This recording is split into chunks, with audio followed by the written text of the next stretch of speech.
ये पेज पे आएगी, इसको शेयर। बिस्मिल्लाहिर्रहमानिर्रहीम। सामीन और नाजरीन, अस्सलामु अलैकुम। इब्तिदा है रब्बे करीम के बबरकत नाम से, जिसके कब्ज़े कुदरत में हम सब की जान है। जानवरों और दरख्तों की कई इकसाम हैं, कई इकसाम के घोड़े और ऊंट हैं। गुलाब के फूल की भी कई इकसाम हैं। इसी तरह इंसान एक है, मगर आबो हवा और ग़िज़ा के फ़र्क की बदौलत कोई गोरा है और कोई काला।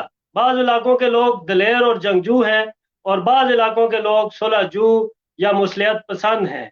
बाज़ खित्तों के लोग ज़हीन और फ़तीन, और बाज़ इलाकों के लोग बेवकूफ़ और कुंद ज़हन हैं।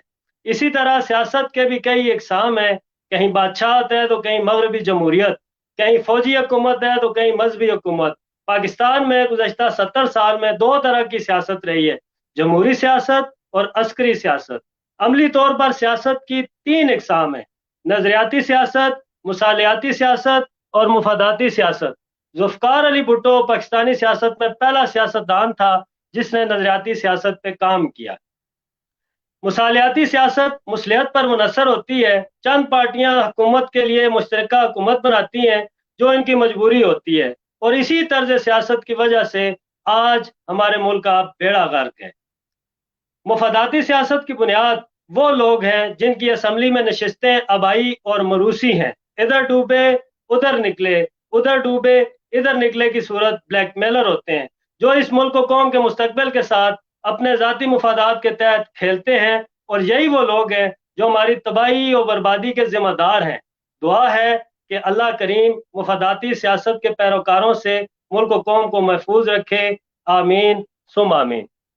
उसके बाद आते हैं हम अपने आज के बाकायदा प्रोग्राम की तरफ। आज के हमारे मेहमान हैं फलकोट की जान, फलकोट की आन, मलक फैसल खान।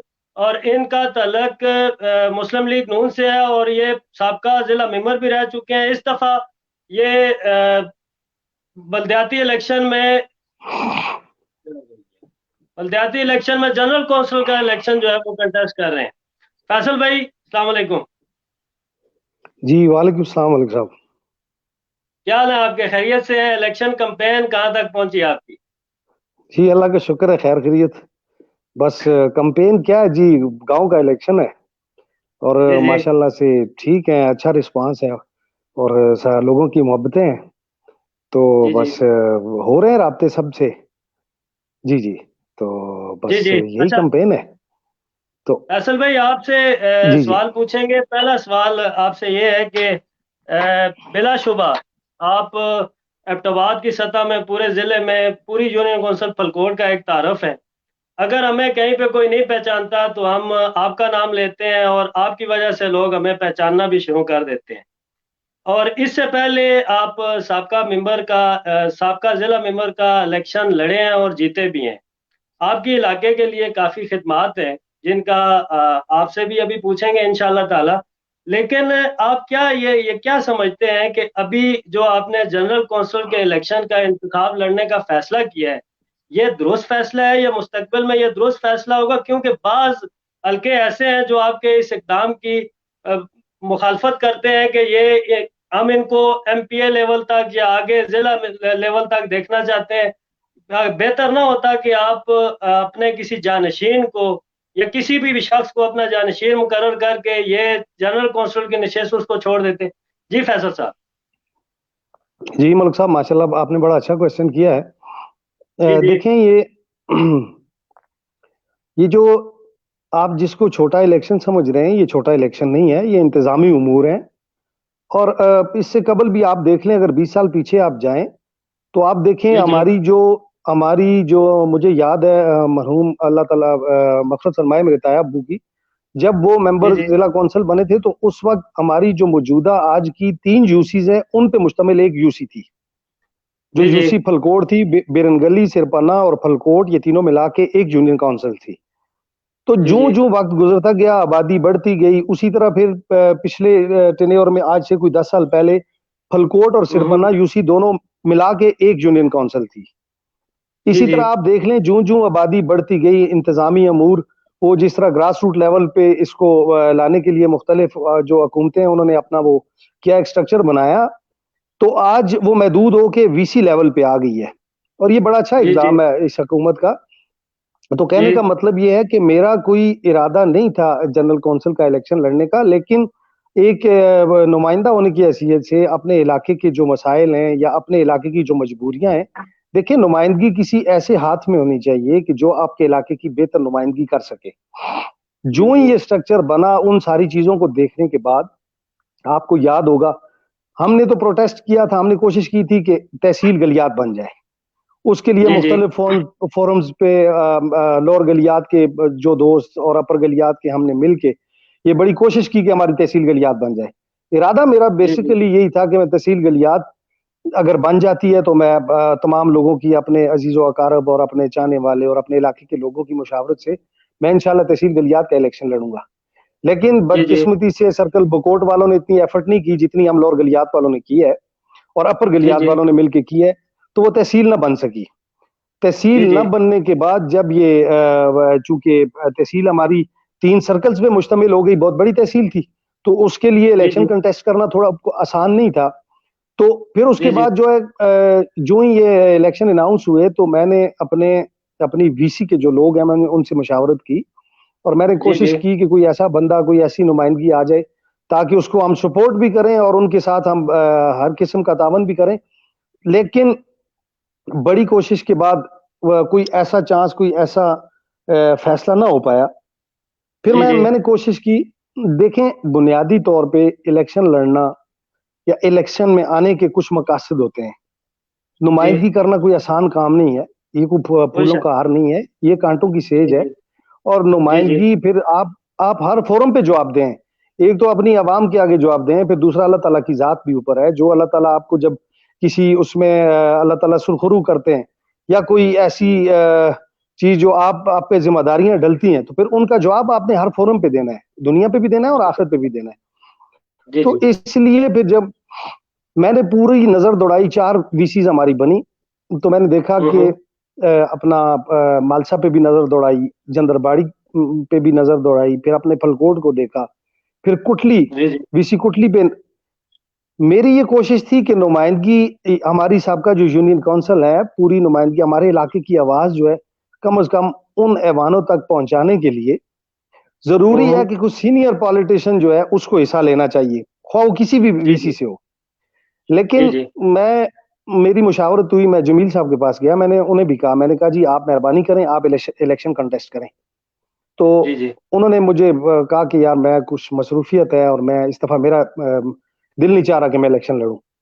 तो जी बाकी जी भी जो सीनियर पॉलिटिशियन है हमारी यूसी के, जो अच्छे स्टेक होल्डर्स हैं, मैंने उनके साथ भी मुशावरत की।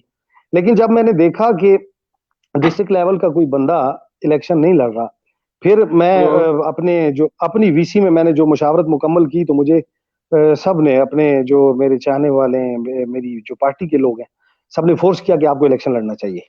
फिर उस चीज को जी मद्देनजर रखते हुए फिर मैंने लास्ट पे ये जाके फैसला किया कि चलें, कम से कम ये छोटा इलेक्शन, बात तो नजर आ रहा है कि जनरल काउंसिल का इलेक्शन है, लेकिन देखिए नुमाइंदगी, इलाके की नुमाइंदगी के लिए जरूरी है कि हम डिस्ट्रिक्ट लेवल पे, तहसील लेवल पे जाके कम से कम अपने इलाके की आवाज बने, और बनना भी चाहिए हमें। क्योंकि अगर आज हम इस चीज को, अगर हम इसको ओपन छोड़ देते हैं या हम इस चीज को साइड पे हट के बैठ जाते हैं, लेकिन मैं नहीं कहता कि मैं इतना लायक हूं या इतने मामलात हैं, लेकिन तहसील लेवल पे जाके कम से कम अपने लोगों की आवाज, अपने लोगों के कान बनने के लिए ये जरूरी मैंने समझा, तो इसलिए मैंने इलेक्शन में हिस्सा लिया तमाम मुशावरत मुकम्मल करने के बहुत शुक्रिया, आपका पॉइंट ऑफ व्यू आ गया। दूसरा सवाल आपसे बाद। फैसल साहब ये पूछेंगे कि आप जाहिर है पिछला जो टेन्योर है आपने जिला मेंबर के तौर पे अपने इलाके को सर्व किया। जो 4 साल आपकी पिछली कारकर्दगी है उससे सामईन और नाजरीन और अपने वोटर्स को आगाह कीजिए। जी फैसल साहब। जी मलिक साहब, बिल्कुल ये जी जी आपने सही फरमाया। देखिए मलिक हम्म, साहब, 4 साल का जो मेरा अरसा है, जब मैं मेंबर जिला कौंसिल बन के हम गए असेंबली में, तो आपको तो पता ही है वहां पे हमारी जो कोलिशन पार्टनरशिप बनी, हम्म, उसमें चूंकि हुकूमत में रहते हुए भी हम अपोजिशन में ही थे। जो हम्म, सिस्टम बना, पहले डिस्ट्रिक्ट नाजम हमारे जो मोहतरम शेरबाद साहब आज कल तहसील के लिए इलेक्शन कंटेस्ट कर रहे हैं, हमारे पहले जिला नाजम यही बने और हमारे इतादी भी थे, हम्म, हम एक इताद में थे। जी दो जी सवा जी दो साल हमें कोई भी किसी किस्म का कोई फंड नहीं मिला, चूंकि अपोनेंट जो पार्टीज थी उन्होंने स्टे ले लिया था। तो जी जी अल्हम्दुलिल्लाह, अल्लाह का लाख लाख शुक्र है कि 4 सालों में वो 2 साल जो हम स्टे के नीचे रहे, हमारी जी जी हमें ब्रेक लगी, उन 2 सालों में भी खुदा के फजलो करम से कोई ऐसा गांव, कोई ऐसा एरिया नहीं था कि जहां पे हमने काम ना किया हो। जी मैंने जी जब वो 2 सालों के बाद नई हुकूमत, नया हमारा सेटअप बना, उसके बाद जो ही हमने स्टार्ट लिया, स्टार्ट लेने के जी बाद खुदा के फजलो करम से मालसा से लेके जंदरबाड़ी से लेके फलकोट से लेके कुटली और सियाना तक जितनी भी मुझे डिस्ट्रिक्ट गवर्नमेंट की जो की तरफ से जो मुझे फंड मिला, जो मामलात मिले, मैंने मसावी तकसीम करके जो पूरे कुटली से लेके मालसा तक हर गांव में जरूरत की बुनियाद पे, ये नहीं कि किसी जी जी शख्सी बुनियाद पे नहीं, नीड बेसिस पे जितने भी काम थे, जो जहां जहां जिस चीज की जरूरत थी, अगर किसी मोहल्ले में पानी की जरूरत थी तो हमने पानी दिया, अगर कहीं पे रोड की जरूरत थी तो हमने रोड दिया, कोई और जो जी भी जी छोटे बड़े मसाइल थे, खुदा के फजलो करम से वो हमने जो है वो फंड्स वहां से लाके, तो जो भी डिस्ट्रिक्ट गवर्नमेंट के जो वसाइल थे वो लाके सारे अपनी यूनियन काउंसिल में लगाए हैं खुदा के फजल से। तो जी बेहतर उसमें हो गया अगर जी आप आपका। किसी एक, जी जी जी, जी कंटिन्यू तो कीजिए। उसमें अगर, जी जी हाँ, उसमें अगर मैं गिनना शुरू करूं मालसा से लेके अपनी कुटली तक स्कीमें गिनना शुरू करूं, बल्कि आपके इल्म में भी हैं और हम्म। मोस्टली सामीन के इल्म में भी है, मेरे सुनने वाले जो व्यूवर्स भी हैं उनके इल्म में भी हैं, जहां जहां जिस जिस गांव में हमने काम किया खुदा के फजलो करम से वो नजर आ रहा है। तो इसलिए 4 साल जो हमारा दौर था वो खुदा के फजलो करम से एक सुनहरी दौर था। मैंने बड़ी कोशिश की है बड़े अच्छे अंदाज में कि आपके अपने इलाके की नुमाइंदगी अच्छे अंदाज में करूं, जितना ज्यादा से ज्यादा मुमकिन हो उतनी ज्यादा फंडिंग हो, जो वसाइल जो हम जनरेट कर सकें, और अपनी डिस्ट्रिक्ट गवर्नमेंट से हट के भी, चूंकि अपनी हमारी मरकज में हमारी हुकूमत थी तो हमने कोशिश की मरकज से भी अच्छे खासे फंड लाए हैं हमने, जो हमने मुख्तलिफ एरियाज में जो काम किए हैं। फिर बाद में हमारे एमपीए साहब थे, उन्होंने भी बड़े अच्छे काम किए हैं। तो ये जी जो 4 साल कारकर्दगी है वो, जी जी मैं अगर एक चीज का मुवाजना करूं तो बाकी तकरीबन 52 मेंबर जिला कौंसिल थे, तो आज भी अल्लाह के फजलो करम से जितने फंड जो तकसीम हुए हैं हमारी ये बावन रुकनी असेंबली पे, तो उसमें खुदा के फजल से आपका यूसी फलकोट का शेर उनसे कम नहीं था, उनसे ज्यादा था, और आज भी रिकॉर्ड पे जी ये चीज मौजूद है। जी जी जी ठीक हो गया, आपका ये भी पॉइंट ऑफ व्यू आ गया। आपसे अगला सवाल पूछेंगे फैसल साहब कि बिलाशुबा मैं मोतरफ हूँ आपके तमाम कामों का जो आपने वीसी जनरबाड़ी में, मालसा में और कुटली में, सियाना में कराए, लेकिन जो आपका होम टाउन है जहाँ पे आप खुद भी रहते हैं और साथ आपके अपर पांड है, इसमें अगर कोई काबिल जिक्र काम है तो उसकी जो सामीन को उससे आगाह कीजिए प्लीज। जी मलिक साहब, इसमें जो ये जो अब लोअर और अपर को मैं तकसीम नहीं करूंगा, लोअर और जी अपर जी एक ही गांव है, मेरे दोनों गांव हैं। मैंने कभी भी फलकोट लोअर और अपर का लफ्ज इस्तेमाल करने में भी मैं झिझक महसूस करता हूं, क्योंकि ये जी मेरा जी घर है और मेरे गांव है। जी सबसे जी पहली बुनियादी बात यह है कि खुदा के फजल से मलिक साहब, ये जो हमारे गांव हैं बुनियादी तौर पे, ये जो हमारे रोड का मसला था, दुमेल से हम्म लेके बीएचयू और बीएचयू से लेके अपर फलकोट तक, ये जो मेन रोड हम्म है, ये मेन रोड हम्म, खुदा के फजलो करम से आपके इस भाई का कारनामा है। ठीक है जी। जी और जी उसके बाद जो मेन ब्रिज है, पिछला बड़ा ब्रिज है, गो के वो साबका द्वार में थोड़ा सा उसमें टाइम ज्यादा लगा। उसके बाद आप हम्म दुमेल के पास देख लें, एक छोटा ब्रिज हमने 1 करोड़ रुपए की लागत से वहां पे लगाया। ये जो रोड है उस वक्त जब हमने बनाया, उसके बाद इसकी सपोर्टिंग के लिए रिटेनिंग वाल्स, ब्रेस्ट वाल और ये सारी चीजें जो भी हैं, फॉरेस्ट के उसमें अपना प्लांटेशन, बहुत अच्छी प्लांटेशन करवाई है वहां पे। और इस पूरे रोड को, हम्म, चूंकि ये हमारा रोड ऐसा है, ये शारक की हैसियत रखता है, और यही जी हमारे दोनों बिल्कुल। गांव का एक बहुत बड़ा मुतालबा था। और ये किसी एक गांव का रोड नहीं है, ये पूरे फलकोट का रोड है, ये अपर का भी और लोअर का भी, ये दोनों गांव का रोड है। जी उसके जी बाद आप देख सकते हैं कि ये रोड जिस साइल पे बना है, जहां पे जी जी आप देख लें, ये तो एक जो अपना रेत का ढेर है, और अल्लाह के फजलो करम से इस रोड को मेंटेन भी आज आज तक अगर मैंने किया, आप लोगों के तावन से किया हुआ है, तो मैं, मेरी इस पे मुकम्मल तवज्जो है। और ये रोड हमारा जो दिनीना मुतालबा भी था और हमारी जरूरत भी थी। उसके बाद आप देख लें अपर फलकोट में मेरे पास जो डिमांड्स आई हैं, मेरे पास 2-3 डिमांड्स आई थी अपर फलकोट वालों की तरफ से मेरे इस टेन्योर में। जी जी उसमें मुझे कहा गया था अपना एलियान कलांडा की तरफ से कि पानी का वहां पे वाकई बड़ा मसला था। मैंने खुद भी अपनी आंखों से ये चीजें देखी हैं। मेरे पास एक जी जी वफद आया, बिल्कुल। आज वो लोग सारे मौजूद हैं। वो मेरे पास आए हम्म, तो खुदा के फजल से हमने उनको पानी लगा के पूरा एक मोहल्ला जो है उसको लेके दिया, मस्जिद से लेफ्ट साइड पे, और ये सारा जो इधर तक आता है जो लोअर फलकोट के साथ आके मिलता है। उस गांव में जी वो भी जी डिमांड थी, वो पानी भी वहां पे लगा जी के जी दिया था। बल्कि मैंने कोशिश की थी, मैंने पूरे अपर फलकोट वालों को ये कहा था कि आप पूरे पूरे गांव का मुझे सर्वे करके दें और मुझे लाइन और लेंथ का हम्म, बताएं, कितनी क्वांटिटी में पाइप हम्म, चाहिए, जो भी मामलात है वो मैं करके दूंगा। फिर वो बाद में कुछ हम्म, और मसले मसाइल थे जो आपके नोटिस में हैं, ठीक है ना जी। तो हम्म, कुछ और हम्म, लोगों की भी ख्वाहिश थी कि हम भी काम करना चाहते हैं, मैंने उनको भी मौका दिया, मैंने कहा जी आप भी काम करें, ये आपका आगे भी बनता है। हम्म, फिर उसके बाद हम्म, लोअर फलकोट से अपर फलकोट तक आप देख लें, ये जो मेन रिटेनिंग वाल लगी है, जो ब्रिज बनाया हमने, नया हम्म, ब्रिज बनाया है। चूंकि हमारी जी कोलेशन थी, मैं मेंबर जिला कौंसल था, मलक आसिफ साहब मेरे मेंबर तहसील कौंसल थे। हमारी जी कोऑर्डिनेशन से हमने मुत्तफिका राय से ये जो ब्रिज बनाया है, ये जो दीवार बनाई है, ये जो जी बहुत जी बड़ी दीवार लगी है वहां पे, ये कमोबेश मेरे ख्याल में 20 से 25 लाख रुपए उस पर खर्चा है। वो लगा के जी हमने जी लिंक किया अपर फलकोट को। आज साइकिल से लेके कैरी तक और कैरी से लेके कार तक हर गाड़ी ऊपर जाती है। जी जी तीसरा बड़ा मसला था अपर फलकोट की, जो अपर फलकोट को हमने सियाना से लिंक करना था।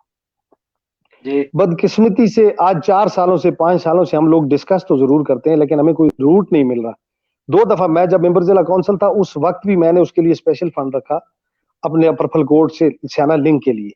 लेकिन जी जमीनी जी हकाइक आपके सामने, आपको पता है रास्ते में कंस्ट्रक्शन हुई हुई है, वो रोड वहां से हम बड़ी कोशिश के बावजूद भी लिंक नहीं कर सके। बारहा इस पे जी जी डिस्कस भी हुई है, बारहा इस पे कई शादियों पे, कई फौतगी पे, कई दफा वैसे भी बैठ के इस पे काफी बहस मुबासा होता रहा है, लेकिन हमें वो रूट नहीं मिला कि हम उसको लिंक करते। लेकिन मैंने ईमानदारी से वहां पे पहले भी फंड रखा और आज भी हमारे पास मौजूद है पैसे, लेकिन वो कोई रूट नहीं मिल रहा कि हम उसको लिंक करें वहां पे। तीसरी मेरे पास डिमांड आई थी, अल्लाह मग़फ़िरत फरमाए मेरे भाई को, मेरे भाइयों जैसे दोस्त भी थे, मेरी बड़ी उनके साथ एक जिंदगी का एक बड़ा लंबा अरसा गुजरा है, मलक परवेज साहब। जी जी उन्होंने मुझे कहा था, बल्कि आप भी उस चीज में शामिल थे, कि ये जो अपना आपके घरों की तरफ जो नीचे पैदल रोड जाता है, पैदल रास्ता जाता है, जो ब्रिडल पाथ है, उसके लिए मेरे जी पास जी डिमांड आई थी कि वो इसको हमने बनाना है। और कुछ वहां पे कुछ दीवारें भी थी, और वो पुराना रास्ता जो था उसको हमने जी बहाल जी करना है। तो उसके उसके लिए मुझे कहा गया था, लेकिन लास्ट ईयर में मुझे बताया गया था, तो उस वक्त मैंने वो रखे थे, उसके लिए पैसे रखे थे। और आज खुदा के फजल करम से बीच में कुछ डिस्ट्रिक्ट गवर्नमेंट में जो ही हमारा टेन्योर खत्म हुआ, जिन पे डीडीसी नहीं हुई भी थी, वो जाके डीसी के पास सारे मामलात जो हैं वो रुके थे, काफी अरसा वो रुके रहे। लेकिन अभी हम्म, वो सारी चीजें सामने आ गई हैं। वो 8 के 10 लाख रुपया मैंने वहां के लिए रखा था, वो कमिंग इंशाल्लाह जी जल्दी ही वो आ जाएंगे, जिनको हम लगा लेंगे, और उस रास्ते को वहां से नीचे तक हमने वो करना है। वो आज भी रिकॉर्ड मौजूद है, वो सारी चीजें वहां पे पड़ी हुई हैं। तो वो एक पैसे हैं जो जो लेट हुए हैं, जिनको जल्दी होना हम्म, चाहिए था, लेकिन टाइम हमारा टेन्योर खत्म हो गया। उसके बाद जो ही इन्होंने अपना डिस्ट्रिक्ट गवर्नमेंट ने अपना वो किया, इंतजामी उमूर जो थे, जाहिर है एक स्ट्रक्चर खत्म हो गया, उनके पास आ गए, तो वो पैसे रुके हैं, लेट हुए हैं, खत्म नहीं हुए। वो अभी आने हैं, जिनको हमने नीचे लगाना है आपके घरों की तरफ। ये तीन इंशाल्लाह चीजें थी जो मेरे पास डिमांड आई है, तो खुदा के फजल से वो हमने किए। फिर ऊपर देखें, आप ऊपर देख लें, देरा देरा रोड के हवाले से, जो ऊपर हमारी पिछली आबादी है, डन्ना और देरा तक, वो भी हमने मिलके, पहले मैंने उस रोड को ऊपर मैं लेके गया, गली तक लेके गया, फिर वहां से हमने देरा तक रोड बनाया। देरा से फिर आप आगे आसिफ की अपना मेहरबानी है, उसने भी वहां पे अपने फंड दिए, पैसे दिए, मलक आसिफ साहब ने। वो फिर ऊपर हम डन्ना तक लेके गए। ये जी रोडें, जी ये जो हमारे गांव के ये काम है, तो ये अल्लाह के फजल से, अगर मैं इन चीजों को अगर कैलकुलेट करूं, अगर मैं हम्म, पैसों को अगर जमा करूं, तो मेरे ख्याल में पूरी यूनियन काउंसिल में इतने पैसे नहीं लगे जितने हमने ये अपर और लोअर फलकोट के लिए लगाए, जिनमें जी एक बड़ा प्रोजेक्ट जो है वो इसका है, क्या कहते हैं, 1 करोड़ रुपया तो नीचे खाली ब्रिज पे लगा है। जी जी तो इस लिहाज से ये जो हमारे दोनों गांव में ये काम थे, जो मेरे तक डिमांड्स पहुंची हैं, या जो मुझे नजर आ रहा था, इन पे हमने वर्क भी किया और काम भी किया और कोशिश भी की है। जी ठीक हो गया। फैसल भाई, आपका ये भी पॉइंट ऑफ व्यू आ गया। जैसे अभी आपने बात की कि जी आप ऊपर फलकोट और लोअर फलकोट में कोई फर्क तस्वर नहीं करते, ये आपका मुस्बत इकदाम है, मैं इसको अप्रिशिएट करता हूँ। लेकिन फैसल भाई, अभी जब आपने अपने इलेक्शन लड़ने के लिए मीटिंग कॉल की, तो आपने उस बाउंड्री लाइन से जो उस साइड वाले लोग थे, जिनको नगराल बरादरी हम कहते हैं, उन्हीं को सिर्फ टच किया है, और जो हमारी साइड वाले लोग थे उनमें से किसी को आपने अपनी मीटिंग में ना मदऊ किया है, ना ही शायद कोई किया है। इस बारे में अगर करेक्शन कर दें सामीन को तो बेहतर रहेगा। जी फैसल भाई। मलिक जी, मलिक साहब, ये आपने यकीन जाने बड़ा अच्छा क्वेश्चन किया है। देखें, कहने का मतलब ये है जो ही मैंने लोअर फलकोट के लोगों को बुलाया, मेरा बुलाने का मकसद ये था, देखिए हम्म, अपर फलकोट और स्याना में और लोअर फलकोट में हम्म, तीनों बरादरियों में लोग, जिस तरह अपर फलकोट और स्याना में लोग खड़े थे, मेरे लिए तो मैं कहता हूँ, मेरे लिए एजाज की बात यह है कि खुदा के फजल से मैं तो जितना लोगों का शुक्रिया अदा करूं काम, मैं आप देख लें 1.5 माह 2 माह जितना अरसा इलेक्शन का माहौल बना रहा, ठीक है जी, जी जी सारे लोगों ने मुझे इतनी इज्जत दी मैं सोच भी नहीं सकता, स्पेशली लोअर फलकोट और अपर फलकोट से लेके सियाना तक मेरी जमात के जितने भी लोग थे, यकीन जी जाने जी मैं अब मैं इलेक्शन हारूं या जीतूं ये एक अलग मसला है, लेकिन जी मुझे जी मेरा वेट करके इंतजार करके कि किसी एक शख्स ने भी मेरे मुकाबले में कागजात तक जमा नहीं करवाए, बल्कि फेसबुक पे पोस्ट अपनी लगाना भी गवारा नहीं किया, हालांकि बाकी आप देख लें तमाम वीसीज में जितने भी लोग जी थे जी उन्होंने अपना अपने इलेक्शन का लड़ने का इजहार कर दिया था, लेकिन मेरे जी लिए जी ये बड़ी क्या कहते हैं खुशाइंद बात भी है और मेरे लिए एजाज की बात है। मैं था बेशक। दमे मर्ग जात जब तक जिंदा हूं, जिन लोगों ने मेरा ये मुझे इस काबिल समझा या मेरे हम्म, ऊपर एतमाद का इजहार किया, मैं सारी जिंदगी हम्म, इंशाल्लाह उनका एहसानमंद भी रहूंगा। तो दूसरी हम्म, बात जो सवाल है कि ये अपर फलकोट और आपको अपर फलकोट ने मदू नहीं किया, देखें अपर फलकोट में देख जनरल काउंसिल की 3 सीटें हैं, जी जिस जी तरह अभी 3 कैंडिडेट अपर फलकोट से कंटेस्ट कर रहे थे, बल्कि 4 थे, एक अभी मुश्ताक साहब जो है मेरे ख्याल में विड्रॉ उन्होंने हुए जी इलेक्शन छोड़ दिया, बाकी विड्रा हो गए, बाकी 3 खड़े जी हैं। जी जी मायूब सा लगता है, मैं ये नहीं चाह रहा था कि मैं अपर फलकोट के लोगों को भी बुला के उनको भी इस चीज में बाउंड करूं, बरादरियां हैं, मामलात हैं, मैंने इसलिए बिल्कुल अपर फलकोट को टच नहीं किया। मैंने कहा कि अगर मैं इन लोगों को टच करूंगा, मेरे सारे मेहरबान हैं, मेरे लिए सारे काबिल एहतराम है और मुझे अपने बच्चों की तरह सारे इज्जत देते हैं, जो नौजवान है मुझे अपने बड़े भाइयों की तरह इज्जत देते हैं, हमेशा मेरे कोई सियासी मैदान आया, कोई भी अमली मैदान आया, मेरे साथ सब लोगों ने बड़ा अच्छे तरीके से मुझे रिस्पांस भी दिया, मेरे कंधे के साथ कंधा मिला के खड़े रहे।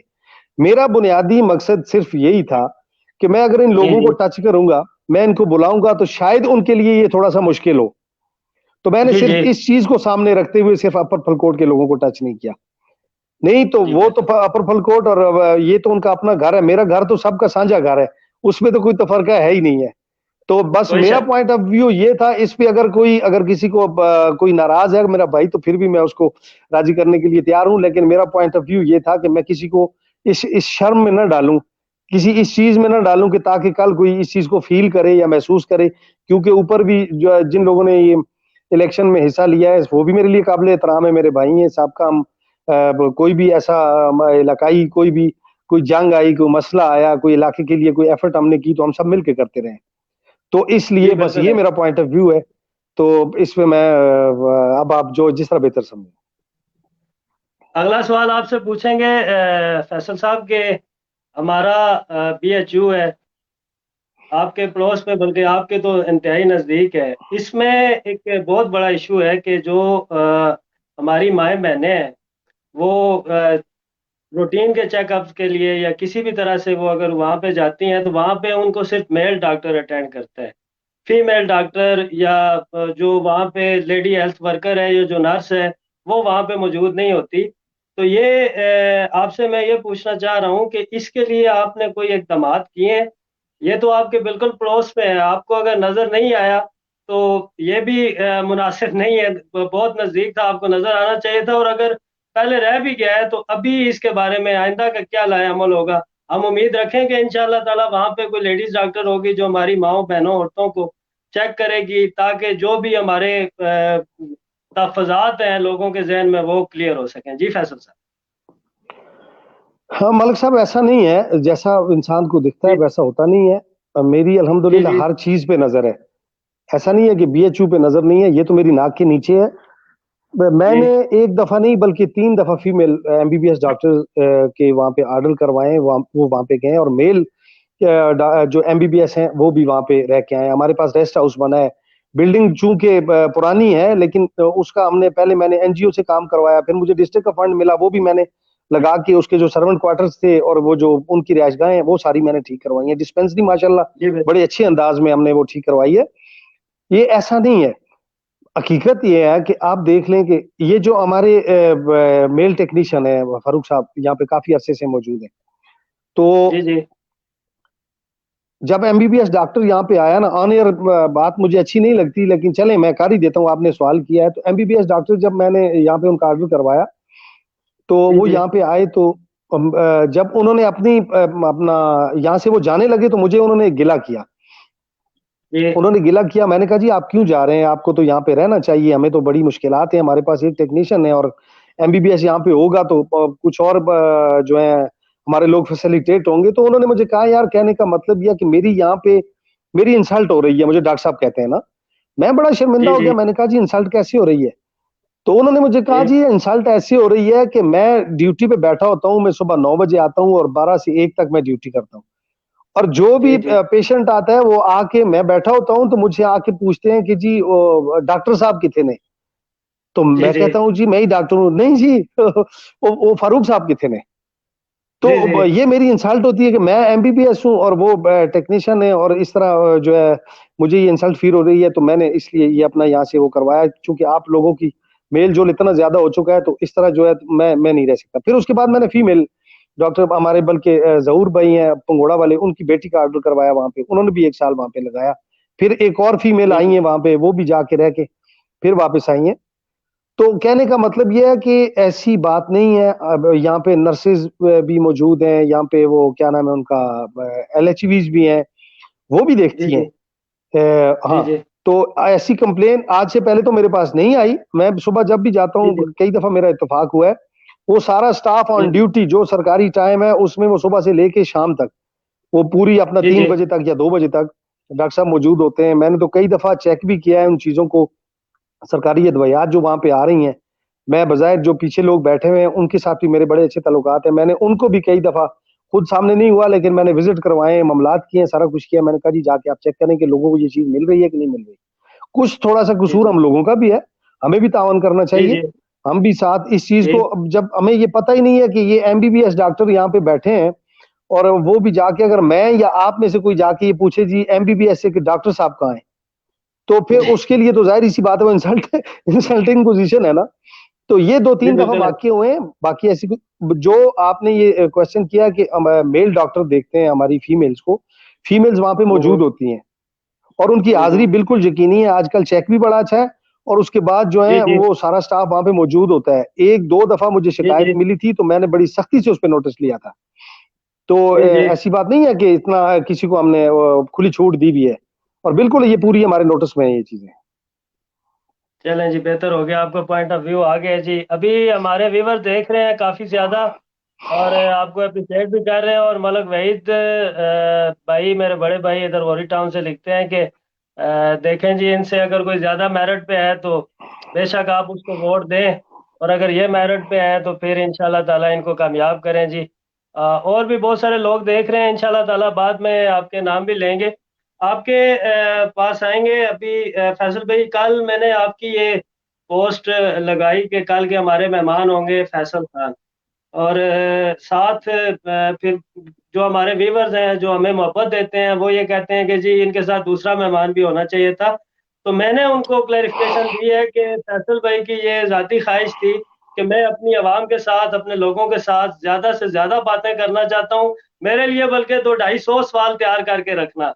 तो लेकिन आप अगर अपने मुंह से कह देंगे तो चले, उन व्यूवर्स का जो जहन है थोड़ा मुतमईन हो जाएगा जी। फैसल मलिक साहब, ये बात भी आपने ठीक की, आपकी और मेरी बात हुई थी, तो वो आपने मुझे कहा था जी मैं किसको बुला लूं। भाई। तो मैंने तो आपको यही कहा था जी कि मेरा वो ले लें, इंटरव्यू ले लें। इसमें ऐसी कोई बात वाली बात नहीं है कि मैं किसी के साथ बैठना नहीं चाहता, या मैं हाँ बड़ा वो मतलब ये कतई तो अस्तगफिरुल्लाह, ऐसी बात तो हो ही नहीं सकती। मेरे लिए सारे लोग काबिल एहतराम है, जंदरबाड़ी से लेकर अपना मालसा से लेके कुटली तक, जितने लोग भी कंटेस्ट कर रहे हैं इलेक्शन, सारे मुझसे कुछ जूनियर हैं कुछ सीनियर हैं। और हमें एक दूसरे के सामने बैठना चाहिए, लेकिन यहाँ पे कोई मुकाबला नहीं हो रहा। यहाँ पे जो बिल्कुल ऐसे। आप मैंने आपका प्रोग्राम जब से देखा ना जी, मैंने एक तो बड़ी ये खुशाइंद बात है, मैं सॉरी आपको पहले भी मुबारकबाद नहीं दे सका। ये बड़ा जी अच्छा जी एक आपने ये स्टेप लिया है, ताकि हम लोगों का ये जो लोग अब हमारे नुमाइंदे बन के जाते हैं मेरे समेत, उनका पॉइंट जी ऑफ व्यू जी भी सामने आना चाहिए, पता भी चलना चाहिए कि कौन इलाके के लिए क्या कर रहा है, कौन कितनी जी बेहतर इलाके बिल्कुल के है। लिए नुमाइंदगी कर सकता है। तो मेरा जी कतई जी तौर पे कोई ऐसा किसी दिल आजारी करना नहीं था मकसद, कि मेरे पास कोई आके ना बैठे। बल्कि मैं तो किसी चौक चौराहे में खड़ा होकर भी अपना एहतसाब करवाने के लिए तैयार हूँ। और कोई अगर हाँ को मुनाजरा करना चाहता है किसी दूसरे प्लेटफॉर्म पे, तो उसके साथ बैठ के मुनाजरा करने के लिए भी तैयार हूँ। अल्हम्दुलिल्लाह मेरी जो सियासी लाइफ है सबके सामने है। मैं जी जी आपको बताता चलूं कि मैं 2002 में जब मैंने इलेक्शन कंटेस्ट किया, अपना 2005 में सॉरी, उस वक्त से लेके जो मेरा पहला इलेक्शन था, उस वक्त से लेके मैंने अपने आप को अपने इस इलाके के लिए वक्फ किया है, और अपनी जी कौम के बिल्कुल। लिए, अपनी बरादरी के लिए। और मेरा ये एहसान भी किसी पे नहीं है। जी जी हर आदमी का अपना पॉइंट ऑफ व्यू है। किसी से अगर मैं आपकी क्वेश्चन जो आप दोस्तों से करते रहते हैं, मैं सुनता रहता हूँ, जो आज के कैंडिडेट्स जी हैं जी उनसे भी आप किसी से पूछते हैं जी कि आप इलेक्शन में क्यों आए हैं, कोई कहता है जी मेरा शौक था, कोई कहता है जी मेरा हम्म, क्या था। हर एक का अपना पॉइंट ऑफ व्यू है ना, ठीक है। बिल्कुल ऐसे ही। लेकिन कतई तौर जी पे नहीं, अपने इलाके के मसाइल को मद्देनजर रखते हुए हमने अल्हम्दुलिल्लाह एक स्टेप लिया, और खुदा ने मुझे इतनी इज्जत से भी नवाजा है, और अल्लाह ताला ने मुझे अच्छे कामों के लिए चुना है। और मैं समझता हूँ कि मैं अल्लाह ताला मेरी बख्शिश का ये जरिया भी बनाए। तो ये ऐसी आमीन। कोई बात नहीं है कि मैं किसी को अपने सामने बैठाना पसंद नहीं करता, ये तो बड़ी तकब्बुर वाली बात है। अस्तगफिरुल्लाह। मैंने कमेंट्स देखे हैं वो उस दिन, वो जो जब आपने पोस्ट लगाई है, मैंने दो चार कमेंट चेक किए हैं, उनमें कुछ दोस्तों का एतराज था जी के कोई सामने नहीं, तो फिर भी मैं इधर ही हूँ। अगर कोई आने और आना चाहता है, मेरे सारे भाई हैं, काबिल एहतराम है, बैठे उस पर। अगर कोई डिबेट भी हो तो उसके लिए मैं बैठने के लिए तैयार है। तो बाकी मैंने जी तो बिल्कुल। इसलिए ये कहा था कि मेरा पॉइंट ऑफ व्यू आप लेंगे इलेक्शन के हवाले से, और जो चीजें आपने मुझे पूछनी है, तो मेरा ख्याल है कि हमने बहस तो करनी नहीं है, तो मैंने अपना एहतसाब करवाना है। तो मैंने तो इस पॉइंट ऑफ व्यू से ये बात कही थी। जी जी जी ठीक हो गया, आपका पॉइंट ऑफ व्यू आ गया। फैसल भाई, अगला ये जो हमारा हाई स्कूल है, इसके हायर जी जी। सेकेंडरी का जो इशू बना हुआ है, उससे तो मैं पूरी तरह से आगाह भी नहीं हूँ। ये क्या मामला है, इसकी क्या हकीकत है, और क्या क्या इसमें बाकी रहता है जिसकी वजह से ये हायर सेकेंडरी हो गया? जी फैसल साहब। देखें जी, इसके हायर सेकेंडरी का जो इशू कोई भी नहीं है। ये आपको मैं बताऊं, आज से कोई 3 माह पहले की बात है। 3 माह पहले, जी ये जी पहले पिछले दौर में अगर कोई कहे कि हायर सेकेंडरी हुआ था, तो ये सारी बातें गलत हैं। 3 माह जी पहले जी इस औरंगजेब निलोठा साहब ने, हम दोस्त बैठे हुए थे वहां पे, उनकी मौजूदगी में मुझे उन्होंने कहा है, बल्कि हमने रिक्वेस्ट की कि हमारे हमें जी 2 क्लासेस दिलवाएं हमारे स्कूल के लिए। उसमें जी मैं जी था, लियाकत साहब थे, आसिफ साहब थे, और हमारे दोस्त थे दो जी चार, हम जी बैठे हुए थे। हमने ये उनको रिक्वेस्ट की कि जी आप हमें ये 2 क्लासों का इजरा करवा के दें। फिर उन्होंने सीएम से जी जी अप्रूवल ली, बल्कि उन्होंने मुझे उन्होंने कहा, सीएम डायरेक्टिव उन्होंने इशू करवाया, बल्कि वो अभी भी पड़ा हुआ है। आज मुझे याद नहीं रहा, अगर आप मुझे पहले बताते तो मैं वो आके ऑन एयर कर देता, या किसी दिन मैं पब्लिक कर दूंगा। तो जी जी ये चीजें जो है, हाँ, वो 4 माह पहले डायरेक्टिव इशू हुआ है, अपना सीएम डायरेक्टिव, ये जो निलोठा साहब ने करवाया इस टेन्योर में। इससे पहले का मुझे नहीं पता, ना ही मेरे इल्म में है, और ना ही कभी हुआ है ऐसा। तो फिर वो जी जी फिजिबिलिटी के लिए मेरे ख्याल में एजुकेशन डिपार्टमेंट को उन्होंने रेफर किया है। तो उस पे जी अभी जी फिजिबिलिटी बन रही है। जो ही फिजिबिलिटी बनेगी वो जाएगी, फिर उसके बाद उसकी कंस्ट्रक्शन के लिए या जो भी मामलात हैं या नॉन डेवलपमेंट वो करते हैं, तो वो जाके उसी डायरेक्टिव पे जाके फिर उसका वो ऑर्डर करेंगे। और इसमें मेरे इल्म में तो कोई इशू नहीं है। अगर आपके इल्म में है तो मुझे बताएं, मैं उसकी भी वजाहत कर देता हूँ। तो मुझे खुद भी इसका पूरा वो नहीं था इसके बारे में नॉलेज, लेकिन ये जो सवालात थे, जो तजावीज़ और आराह से हमें व्यूवर्स आगाह करते हैं, उनमें से उन्होंने कहा हुआ था कि ये हायर सेकेंडरी का जो मामला है, ये फैसल भाई से ज़रूर पूछिएगा। चले, आपका पॉइंट ऑफ व्यू आ गया जी, इंशाल्लाह ताला मजीद और इसके ऊपर इसमें एक चीज, करके तो जी जी जी जी मलिक साहब, इसमें एक चीज मैं कहूंगा कि ये मैं फिर अभी बर्मला कहता हूँ। ये तकरीबन हम्म, लगभग कोई 3 माह या 4 माह पहले ये डायरेक्टिव इशू हुआ है, और अंगजेब निलोठा साहब ने करवाया है, और मैंने खुद अपनी आंखों से देखा है। सीएम डायरेक्टिव था, हम्म, ठीक है जी। हम्म, जो हायर सेकेंडरी हम्म, स्कूल फलकोट में, और इसमें एक दो स्कूल और भी थे, वो चले अभी मैं पब्लिक नहीं करता, लेकिन वो बात की बातें। लेकिन हायर सेकेंडरी स्कूल का उन्होंने मुझे कहा है, हम सारे साथी थे, उन्होंने कहा जी ये आप इसकी फिजिबिलिटी तैयार करें, और ताकि ये इसको हम्म, हम अप्रूव करवा के इसका टेंडर लगवा दें। ये 4 माह पहले ये हुई है ये बात, और अभी इस पे जो ही ये फिजिबिलिटी वो देंगे, और जो प्रोसेस है जो एजुकेशन डिपार्टमेंट ने करना है वो करने के बाद फिर इंशाल्लाह वो आ जाएगा, वो ग्राउंड पे आ जाएगा, और सबको पता भी चल जाएगा। अच्छा फैसल भाई, ये उसके बाद आपसे दूसरा सवाल एक और पूछेंगे कि ये ऊपरी कोटली का जो स्कूल है, कोटली बाला जी जी। का, ये ब्रिस्टल दौर का जो, वो भी अभी तक लटका हुआ है, उसकी भी कोई समझ नहीं आ रही। उसके बाद उसके भी जो हकायक है, उनसे भी सामाइन को आगाह कीजिए प्लीज। देखें जी, ये अपर कुटली का जो स्कूल है, अपर कुटली स्कूल, उस वक्त बैरिस्टर साहब एमपीए थे जब उनसे हमने ये रिक्वेस्ट की थी। बल्कि रिक्वेस्ट क्या की थी कि हम सियाना में हमने प्रोग्राम किया था। सियाना से हम गए हम्म, कुटली चाय पीने के लिए, मलिक गुलिस्तान साहब के घर, ये आसिफ भाई लोगों के घर। तो वहां पे रास्ते में मुझे चंद अपर कुटली वालों ने कहा जी हमारे स्कूल का बड़ा मसला है, तो यकीन जाने ऊपर भी वो नहीं गए, कोई डिमांड कोई पासनामा पेश हमने नहीं किया। तो गली में खड़े जी होके वहां से हमने इशारों के जरिए बताया जी कि वो आबादी है उसके लिए स्कूल दें, तो अल्लाह उनका भला करे, अल्लाह उन्हें कामयाबियां दे। उन्होंने हमें एक प्राइमरी स्कूल दिया था। उसके बाद जी जी बेसिकली एक पॉलिटिशियन, एक सियासी आदमी कोई भी है, अगर वो फंड दे देता है तो कुछ लोगों की भी ड्यूटी होती है कि वो भी जाके कुछ उसके लिए थोड़ी एफर्ट कर लें। फिर उसके बाद वो कॉन्ट्रैक्ट एक दफा हुआ, मेरे ख्याल में कैंसिल हुआ, फिर दूसरी दफा कॉन्ट्रैक्ट दोबारा हुआ, फिर वो एक कॉन्ट्रैक्टर ने लिया, उसने काम किया वो। और फिर तीसरी बात यह कि कॉन्ट्रैक्टर्स के भी कसूर काम होते हैं। बाज दफा ये जो एडीपी की स्कीमें होते हैं ना, एनुअल जो डेवलपमेंट प्रोग्राम्स होते हैं, उनकी जो स्कीमें होती हैं, इनमें बाज जी दफा जी जो फंड इकट्ठा नहीं होता। ये कभी जी सेमाई, जी कभी 6 माह बाद थोड़े पैसे आ गए, कभी 8 माह बाद आ गए, वो लटका लटका 3-4 साल उसमें लग गए। फिर उसके बाद जब बिल्डिंग कंप्लीट हुई तो मैंने हमने खुद इस चीज को अपना अपर कुटली वालों ने, मेरे ख्याल में जरदाद साहब ने इस चीज को हाईलाइट किया था, और दोस्तों ने जी जी अपर कुटली वालों ने, तो उसके लिए हमने कोशिश की थी। इसका पेपर वर्क टोटली कंप्लीट हो चुका है। जी इसका जी PC4 भी मेरे ख्याल में गया हुआ है। अभी PC4 वो वहां से वो नहीं हुआ, फाइनल नहीं हुआ कि चूंकि वो हम्म उनकी जो पोस्टें हैं वो क्रिएट हो जाएं, तो फिर हैंडिंग टेकिंग मेरे ख्याल में उसकी हो चुकी है। हैंडिंग टेकिंग हो हम्म चुकी है। जो भी फेलियर है ये एजुकेशन डिपार्टमेंट का है, अभी इसमें किसी का कोई कसूर नहीं है।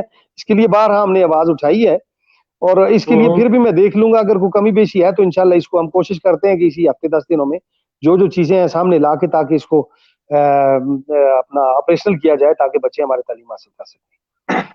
इंशाल्लाह ताला जी। और वो कोटली बाला का ही एक, जो कोटली से कोटली बाला तक का जो रोड था, वो भी मुकम्मल नहीं हुआ। और आपने उन लोगों को ये कहा था कि जी मैं आपको मस्जिद तक पहुंचा के दूंगा, लेकिन वो रास्ते में ही दम तोड़ गया है। इसकी क्या वजह बनी थी जी फैसल भाई? वो इस तरह हुआ था कि मैंने तो वहां पे उनको फंड, मैंने तो कहा था कि ये मस्जिद तक नहीं, लिंक मस्जिद भी करें और ऊपर जो लास्ट वाले घर हैं उन तक भी इस रोड को लेके जाएं। लेकिन जी आपको जी शायद आपके इल्म में भी है, आपके खानदान की भी वहां पे जमीनें आती हैं शुरू में, और जो मैं जी उनका जी शुक्रिया अदा करता हूं मलिक साहिबान का, कि जी उन्होंने जी बड़े फराग दिली से वो जमीनें दी हैं। लेकिन ऊपर अभी ये इशू अपर कोटली का है। उन्होंने आगे जमीनें जी ही जी नहीं दी, मशीन वहां पे खड़ी खड़ी खड़ी खड़ी फिर वापस आई।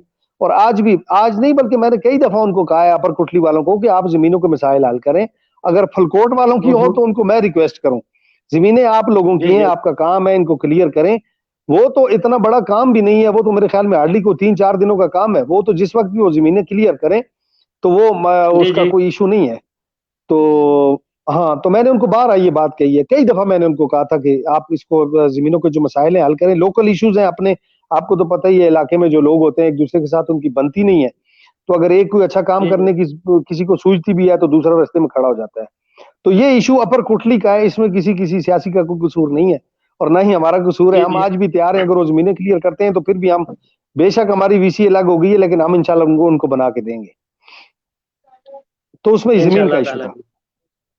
जी जी। ठीक है। और फैसल भाई, ये पिछले साल आपका ये ऊपर पान सामने वो लड़ी के ऊपर एक जलसा हुआ था, जिसमें आपने जी। जी। उस जलसे के बाद ये वो एक दीवार का एक इशू बना था। वहां पे आपने कहा था जी मैं आपको दीवार लगवा के दूंगा यहाँ पे, लेकिन वो पत्थर भी फेंके गए थे, उसके बावजूद थोड़े अरसे बाद वो वहां से उठवा लिए गए थे। इसकी क्या बेसिक रीजन बनी थी? क्या ये क्या इशू हुआ वो असल में मलिक साहब, वो जो दीवार का जो मैंने अनाउंस किया था, एक तो वो कोई फंड नहीं था, वो मैं अपनी जेब से लगवाना चाह रहा था, नंबर 1। ये मैं था? जी बात जी आज क्लियर कर जी जी दूं, क्योंकि ना ही वो मैं किसी सियासी से मैंने ऐलान करवाया था, बल्कि वो मेरा चूंकि अपना मोहल्ला है, वो अपने सारे लोग हैं, आप भी उसी मोहल्ले में रहते हैं, तो वो मैंने वहां पे अनाउंस किया था। मुझे रिक्वेस्ट भेजी गई थी कि ये जी इस दीवार को लगा के दें, तो मैंने अनाउंस किया था। और हम्म ठीक मेरे ख्याल में जलसा गुजरने के 15 दिन बाद हमने उसको काम शुरू करवा दिया था, लेबर भेज दी थी वहां पे। वो अपना पत्थर फेंके गए थे, सारा कुछ वहां पे फेंका गया था। लेकिन लोकल जो लोग थे जिनकी जमीन है वहां पे, कई दफा ये जी बहस जी हो भी चुकी है, कई दफा उनको मैं मुंह पे भी कह चुका हूँ। उन्होंने कहा जी हमारी जमीनें हमने ये नहीं लगाने देते जी, ये दीवार जी आप जी यहाँ पे ना लगाएं। बेसिकली उसके पीछे क्या चीजें थी वो आप बेहतर जानते हैं, मैं ऑन एयर उस चीज को डिस्कस नहीं करना चाहता। ठीक है जी, बेसिकली जी जी वो उनके मकासद क्या थे या मामलात क्या थे, आप मुझसे बेहतर जानते हैं। और फिर बाद में वही दीवार जो जब वो लेबर हटाई गई, उसके बाद मुझे भी गुस्सा आया। मैंने कहा खुद अगर लगाने नहीं देते तो अगर मैं उस जी पर जी थोड़ा सा अगर मैं वो करता, थोड़ा नाराजगी का इजहार करता, तो जमीनें दोमेल से लेके तो ब्रिज तक, जो लास्ट वाला पुल बना हुआ है आपका, उस तक अगर जमीनें देखी जाएं तो खुदा के फजल करम से 90%, 90% जमीनें मेरी अपनी है और मेरी जाती जमीनें हैं, ये मैं दावे से ही कह सकता हूँ।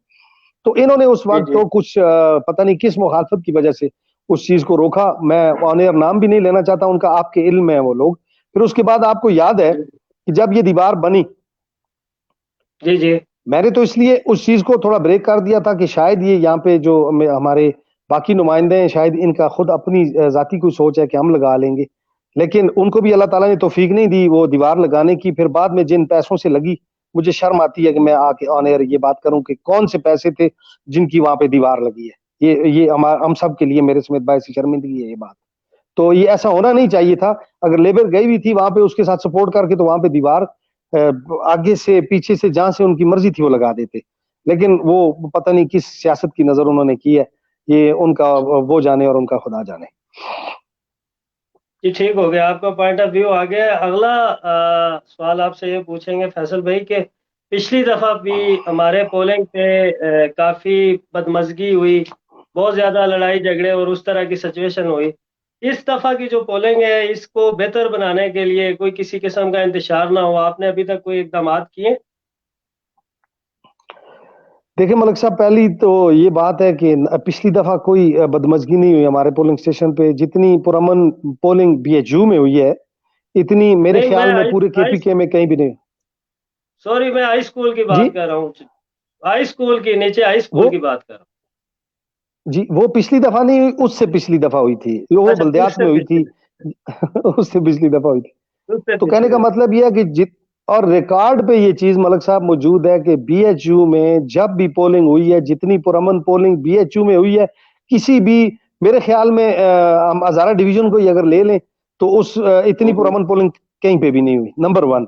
नंबर दो, हम्म जो अपना हाई स्कूल में जो कोई लड़ाई झगड़ा या ऐसी चीज जो पिछले बल्दियाती इलेक्शन में हुई थी, वो सारी बातें आपके इल्म में। एक तो गांव, हाई स्कूल कहाँ पे है, और अपर और लोअर फलकोट की आबादी को आप देख लें, उसकी बनिस्बत आप बीएचयू को अगर देखें, तो मेरे ख्याल में जो हमारे अपर फलकोट का भी जो आखिरी घर है, वो भी जाके आधे घंटे में अपनी वोट कास्ट करके अपने घर पहुंच सकता है।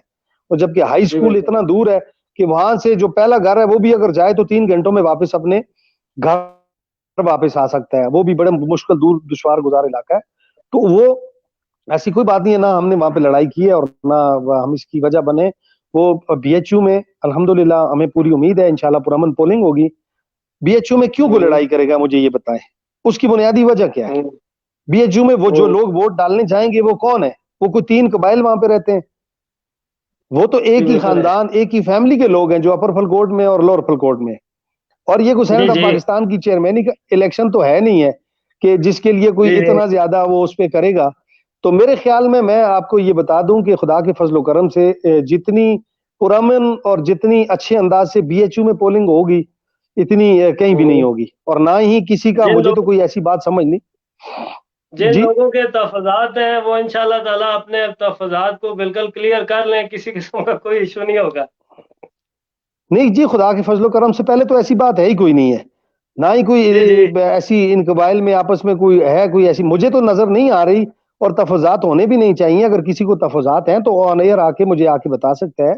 अल्लाह माफ करे, जी अल्लाह जी माफ करे। हम तो अपनी अपनी पूरी कौम को जोड़ने वाले लोग हैं ना, कि उनको वो करने वाले। हाँ, कोई अपना सियासी मकासद हासिल करने के लिए अगर कोई अपने स्टंट छोड़ रहा है तो उसको मैं मना नहीं कर सकता। बाकी खुदा के फजलो हम्म, करम से बीएचयू मेरे ज्यादा करीब है। मैं कोशिश करूंगा कि मैं नुमाइंदगी करूं। मैं कोशिश करूंगा कि इंशाल्लाह। मैं हर एक को इज्जत दूं। मैं कोशिश करूंगा कि वहां जितना अच्छा किरदार अदा हो सके हमसे वो करें। तो बाकी अगर जी किसी जी के माइंड में अगर कोई शैतानी ख्यालात हैं, तो उसको मेरी ये तंबीह होगी कि वो अपने ख्यालात अपने घर छोड़ के आए, हमारी मेजबानी को वेलकम करे, हम उसे वेलकम करेंगे। तो अगर हाँ किसी का कोई इरादा ही बुनियादी तौर पे अगर ऐसा है, तो उसके लिए मैं फिर कुछ नहीं कह सकता। अल्लाह ताला उसे हिदायत दे। आमीन आमीन आमीन। अच्छा, फैसल साहब आपसे अगला सवाल पूछेंगे कि पार्टी वाबस्तगी के बावजूद आपने टिकट के लिए अप्लाई नहीं किया, इसकी क्या बेसिक रीज़न?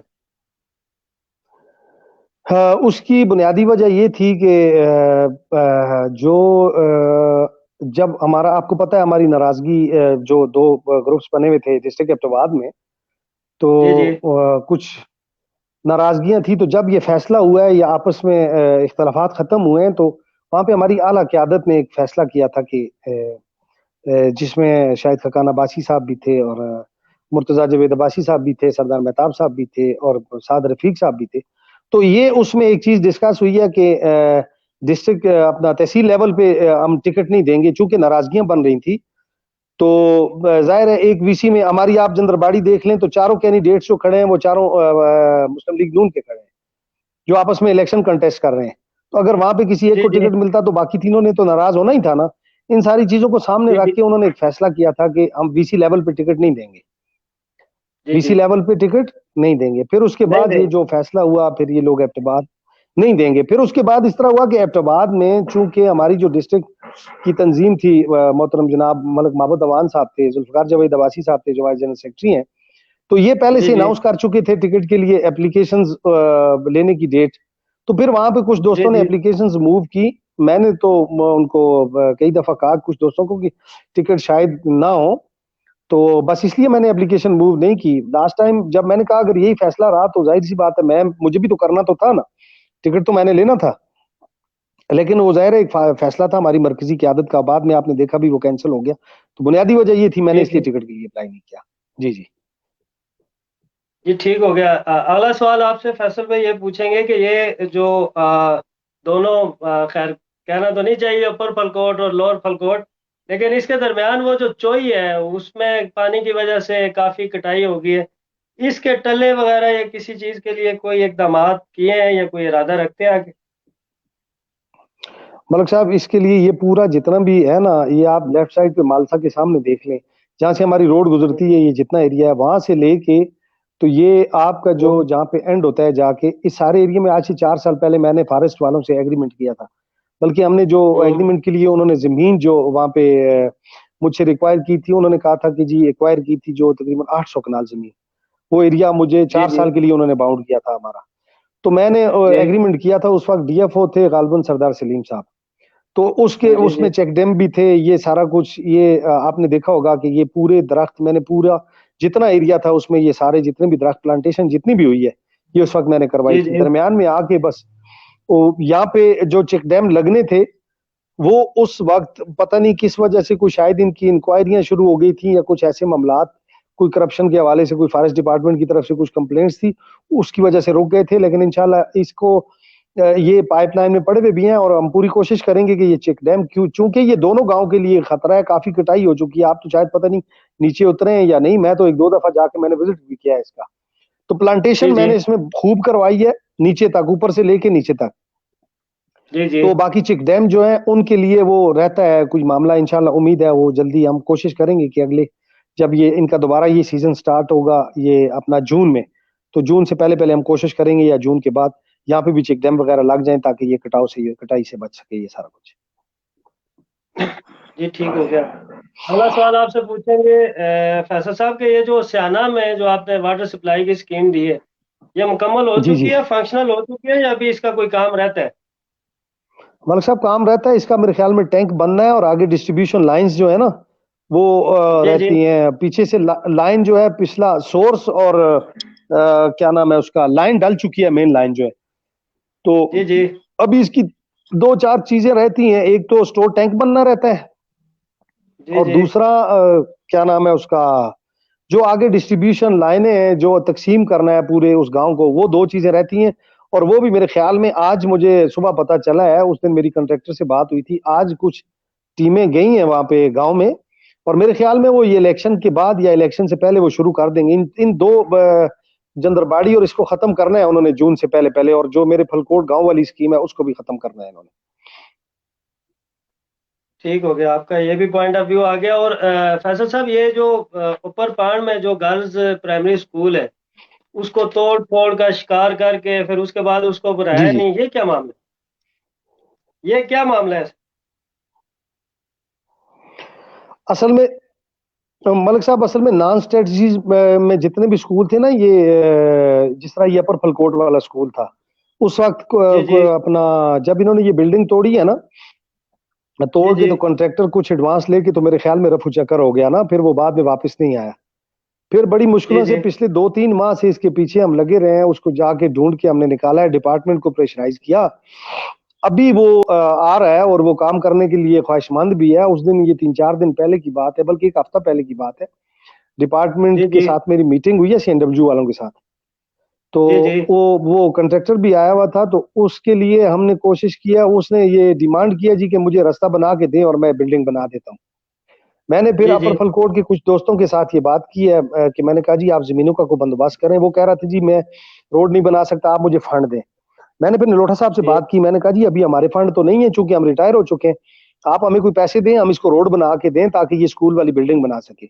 उसके लिए भी जी हमने जी बंदोबस्त किया, और मैंने अपना ये बात 4 दिन पहले मैंने इनके साथ बात किया कि जमीनें मुझे क्लियर करवा के दें, ये जमीनें जी क्लियर जी हो ताकि इस हफ्ते के अंदर अंदर हम ये काम शुरू करके तो उसको वो बिल्डिंग का काम शुरू करवाएं और जून से पहले पहले इसको कंप्लीट करें।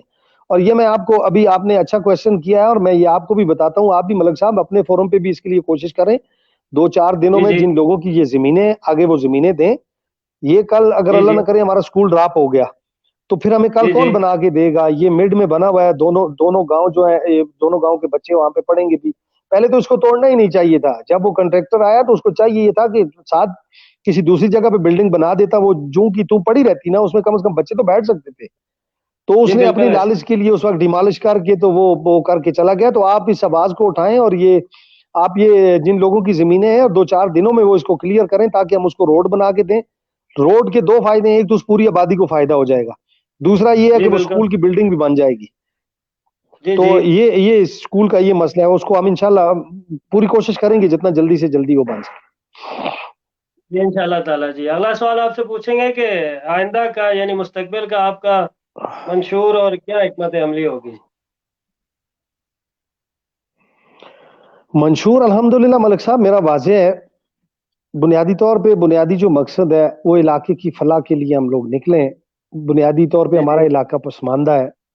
बाकी यूसीज के जी मुकाबले में अगर हम देखें तो हम सेहत की सहूलतों से महरूम हैं। हमारे कोई इंफ्रास्ट्रक्चर इतने मजे के नहीं बने हुए। हमें रोड की सहूलियात हमारे पास उस तरह नहीं है जिस तरह होनी चाहिए, जितने हम करीब हैं एबटाबाद से।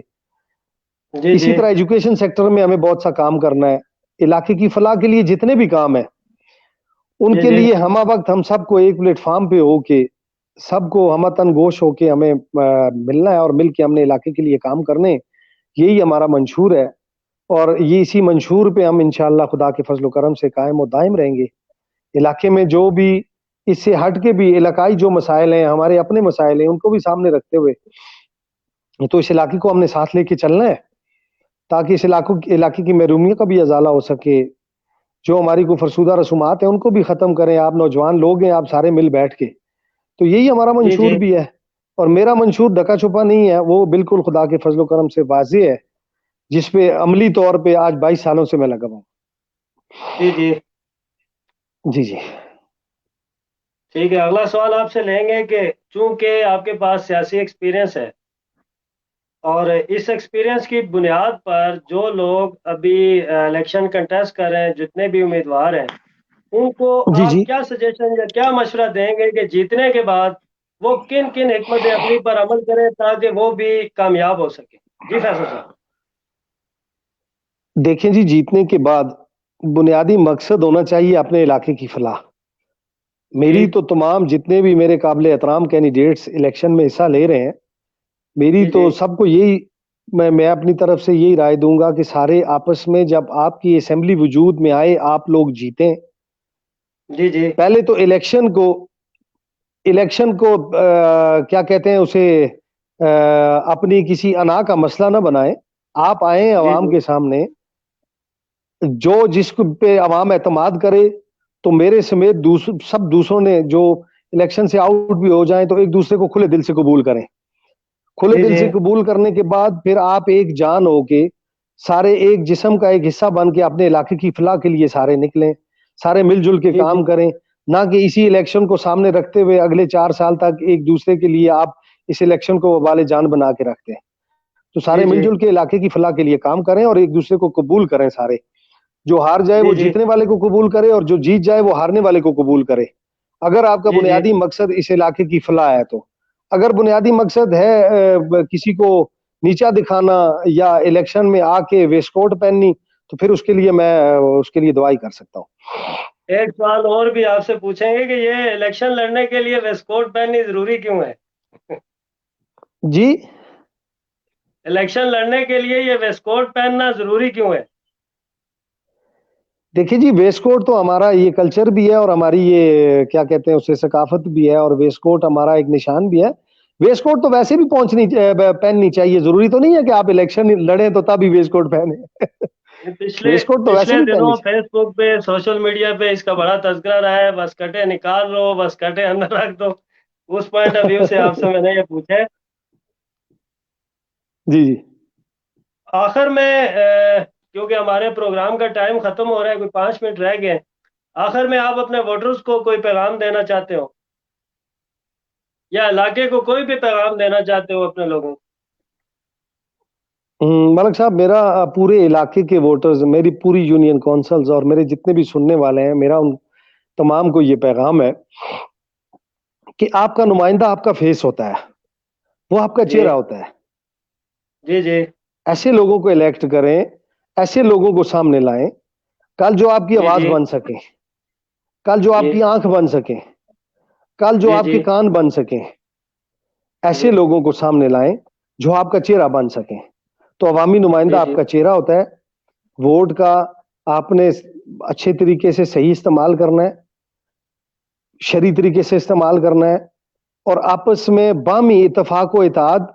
और ये अवामी नुमाइंदों के लिए मेरा पूरी यूनियन काउंसिल को, ये पूरी यूनियन काउंसिल में तमाम बसने वाले लोगों के लिए ये पैगाम है, और हर वीसी में मेरा यही पैगाम है। स्पोर्टमैन स्पिरिट का मुजाहरा करें सब, बम्बाई कैंडिडेट भी, और तमाम लोगों को ये चाहिए कि इस इलेक्शन को आपने अना का मसला नहीं बनाना। इख्तलाफ राय जमहूरियत का हुस्न भी है, और इख्तलाफ राय रखना आपका हक भी है। बिल्कुल बरमला, आप बिल्कुल इख्तलाफ राय का हक रखें। अगर मैं आपके वोट के अहल नहीं हूं तो मुझे वोट मत दें। अगर मैं जी इसमें बिल्कुल जी। नाराजगी का मैं इसमें नाराजगी का इजहार करता हूं तो मेरे ईमान में कमी है। मैं फिर दोहराऊंगा जी जी कि आपका नुमाइंदा आपका चेहरा होता है, आपका नुमाइंदा आपकी आंख होती है, आपका नुमाइंदा आपके कान होते हैं। ऐसे नुमाइंदे को मुंतखब करें जो आपके इलाके के हकूक की जंग लड़ सके, जो आपके इलाके की आवाज उन ऐवानों तक पहुंचा सके जहां तक उस आवाज को पहुंचना चाहिए। तो मेरा मेरे जी जी व्यूवर्स को, मेरे वोटर्स को, मेरी पूरे सुनने वालों को, जहां तक मेरी आवाज आ रही है, उनको यही पैगाम है कि स्पोर्टमैन स्पिरिट का आपने मुजाहिरा करना है। आपने इलेक्शन को इलेक्शन की हद तक रखना है। इलेक्शन को आपने किसी जंग का वो नहीं बनाना। इलेक्शन में अपने ताल्लुकात आपने खराब नहीं रखने करने। आपने एक दूसरे के साथ इस मोहब्बत और भाईचारा जो पिछले कई दहाइयों से हमारे दरमियान मौजूद है, इस पे कायम और दायम रहना है, ताकि जी जी। इलेक्शन की जीत और हार पे आप एक दूसरे के लिए हार एक दूसरे को पहनाएं और मुबारकबाद दें एक दूसरे को। तो बस मेरा जी यही जी पैगाम है मेरे तमाम वोटर्स को। बहुत शुक्रिया फैसल साहब आपका, आपने अपना कीमती टाइम हमें दिया। आपसे इजाज़त चाहेंगे, फिर मैं जो हमारे व्यूवर्स हैं उनके नाम भी लूँगा। तो ठीक है फैसल साहब, बहुत शुक्रिया जी आप। बहुत शुक्रिया मलिक साहब, बहुत शुक्रिया, बहुत मेहरबानी, बहुत नवाजिश जनाब। वाह। बहुत शुक्रिया, बहुत शुक्रिया। सलाम।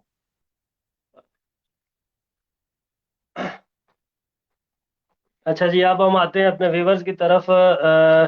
कंटिन्यूसली उनके साथ क्वेश्चन का हमने सिलसिला जारी रखा और पूरा घंटा तकरीबन होने ही वाला है। सजाद अहमद साहब देख रहे हैं जी, इनको वेलकम कहते हैं।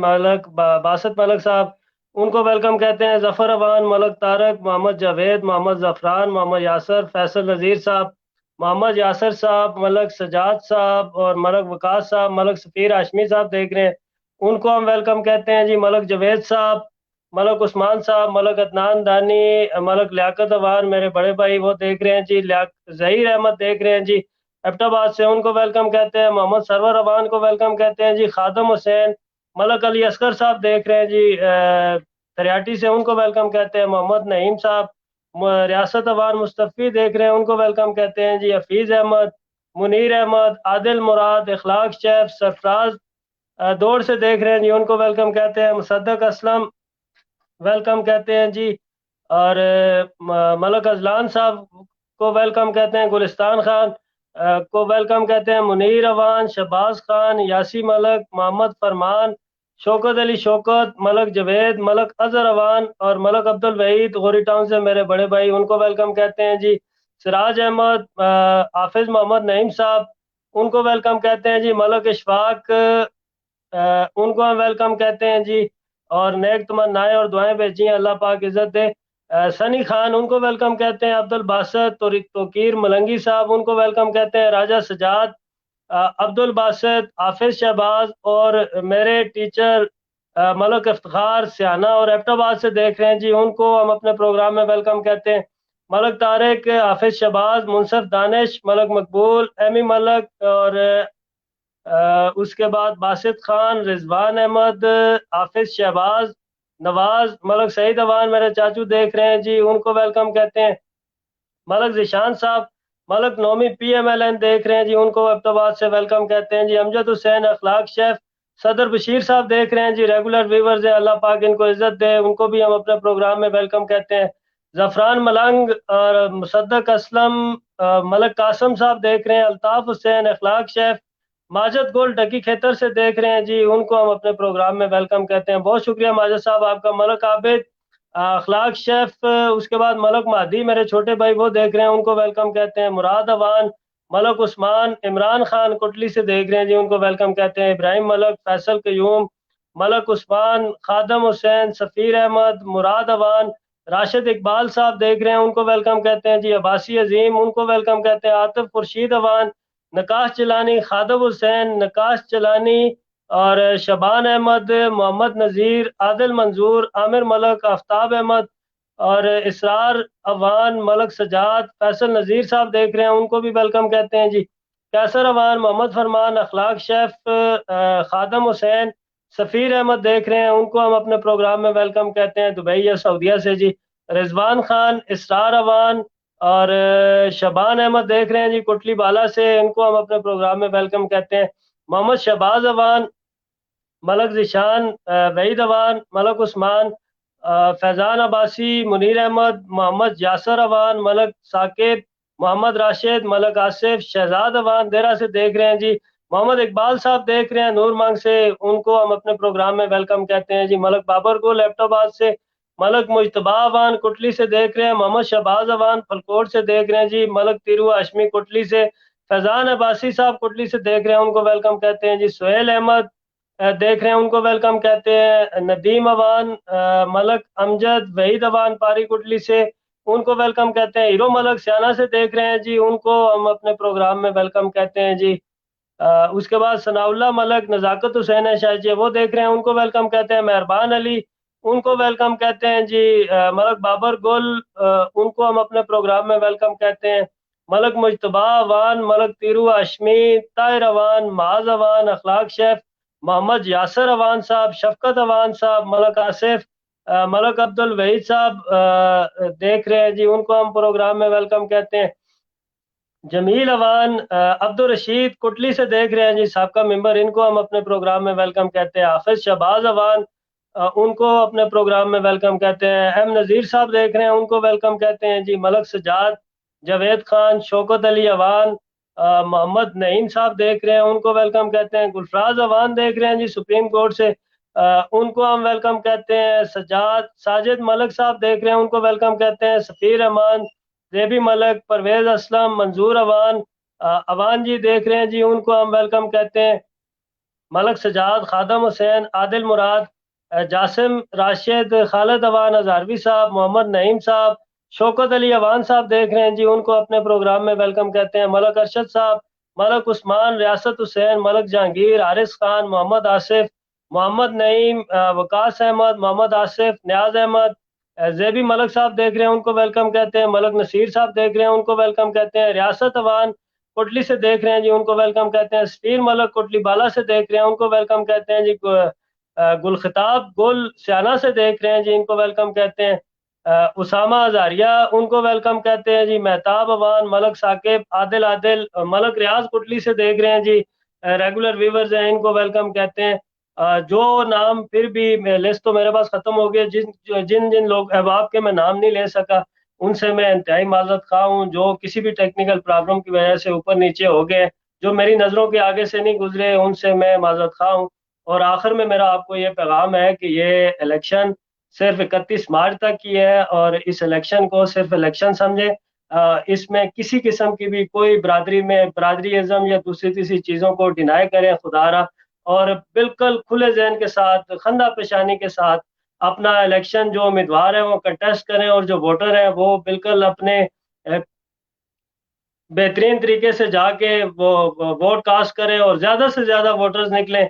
और बिल्कुल जो भी बंदा आपके अहल है, जो बंदा आपको अहलियत के काबिल लगता है, उसको आप अपना वोट कास्ट करें। हमारा भी प्रोग्राम का मकसद भी यही है कि आप तमाम इन लोगों को, जितने भी कैंडिडेट्स हैं जो इलेक्शन कंटेस्ट कर रहे हैं, उनको आप सुने, बार-बार इन वीडियोज़ को आगे पीछे करके सुने। इनका जितने भी एक दूसरे के अगेंस्ट जितने भी कैंडिडेट्स हैं, उनकी वीडियोज़ को सुन के आप इनको कंपेयर करें। कंपैरिज़न के बाद आप अपना फैसला करें, और अपने ज़मीर के साथ फैसला करें, ताकि हमारे मुल्क व कौम के साथ कोई किसी किस्म की कोई ज़्यादती ना हो, और जो पुराने हमारे सिस्टम्स हैं वोट्स के, इलेक्शंस के, उनसे हम दूर हों, ताकि हमारा जल्द अज़ जल्द तरक्की पाए और तरक्की के मनाज़िल को तय करे। बहुत शुक्रिया साहब आपका जी, अल्लाह ने के बाद।